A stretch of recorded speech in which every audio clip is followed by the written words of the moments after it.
Now you have cutting at the who? Over never.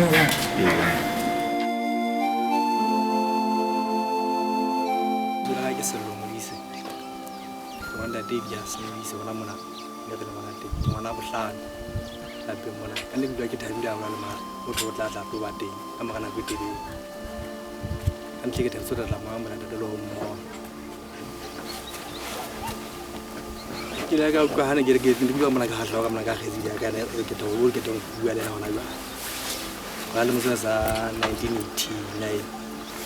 I go ahead and come out to it. I go out and come and go to the onion days.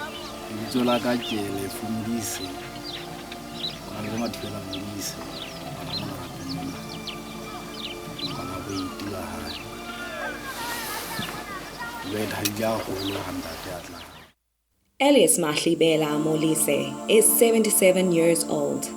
On 12th June 2015, marked his return home to Lesotho from Namibia, where he had stayed for 37 years.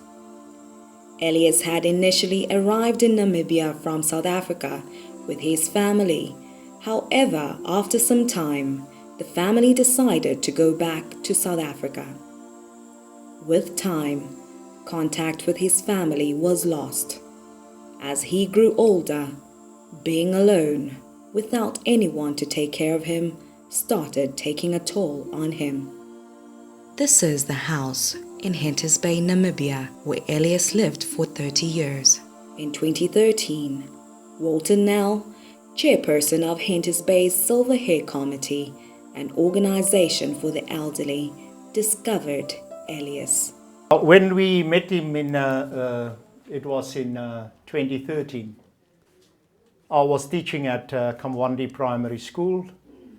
I saw he was standing in the classroom and I saw the old man walking over that open field to a shop, and he was walking like this 20 meters and sitting down again. Sitting like this with his kiri, and then got up again. And then I called my wife and told her, please come and pick up that old man and take him to where he wants to be.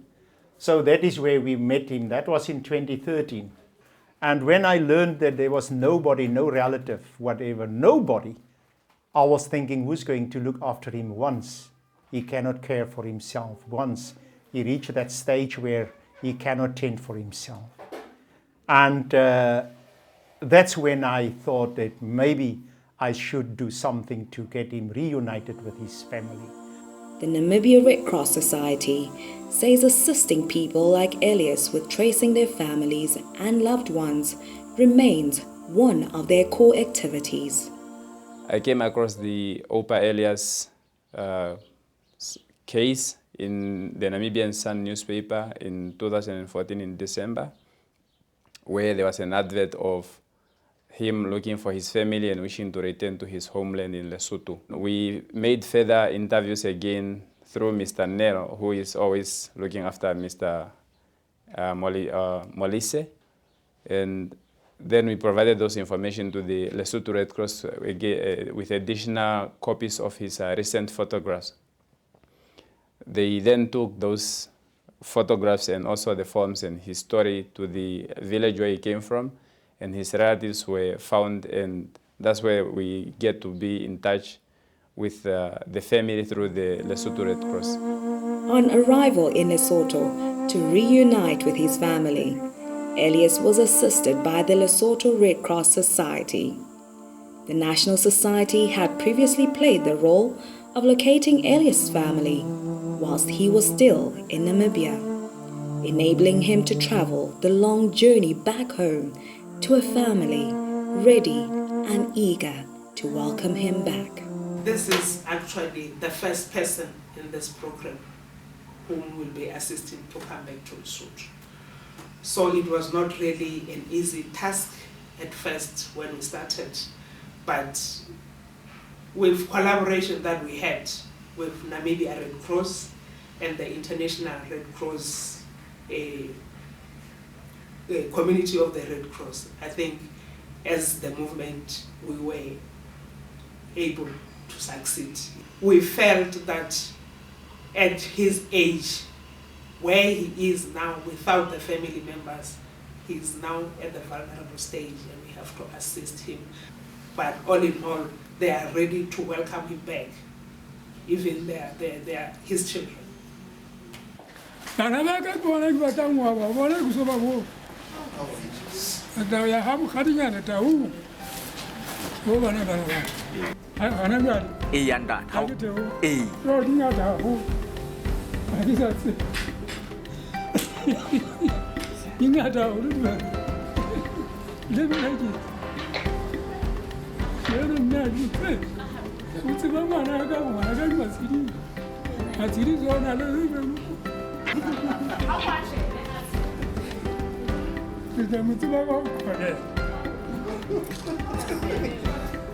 The role of restoring family links is exactly as the words stipulate. It restores the links between families.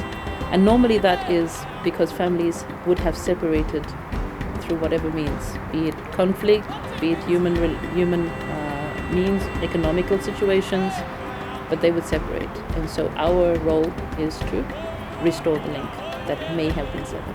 He's left their country and has moved to another country and has not made any contact with their families for decades, and thus contacts the Red Cross to assist them in trying to restore the link that they would have severed, knowingly or unknowingly.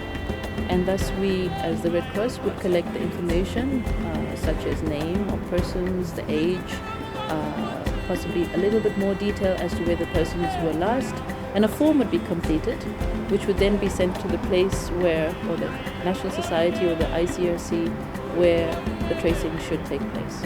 Hopefully through this very positive end of the reunification of Opa Elias, that it will promote our Red Cross movement to possibly have the initiative that the Namibian Red Cross took and encourage or attract more cases of a similar nature. Obviously, it has to fit within the criteria, so not all cases are viable, but where we can be of service, we certainly will be of service.